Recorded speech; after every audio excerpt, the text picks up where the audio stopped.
Okay, so of course you have the cover page,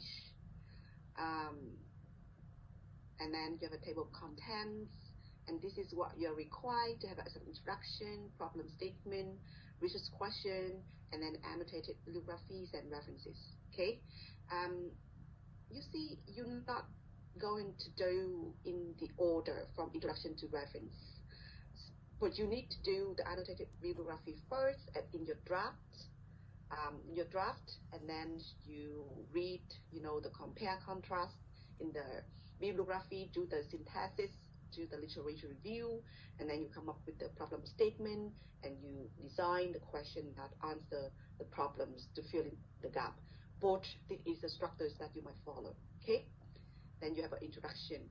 In this introduction, okay, it's around like this. It's quite short, but it tells us what you're going to do, what is your topics, and the discipline, the area, domains that you are going to work on. And then the problem statement is very short, it's brief, it's condensed, to see the gap in the literature, and just show the rationale why you're doing what you're doing. And then here is a research question, and at least 2 questions need to be asked, and then the annotated bibliography. So you see, in each, the annotated bibliography here is basically, you have the structures of it. I show you in the lecture. It's the paper, and that's why I keep asking you the question, do you have a list of the paper? So in this, you have a summary, and remember you have a 3 level of summary.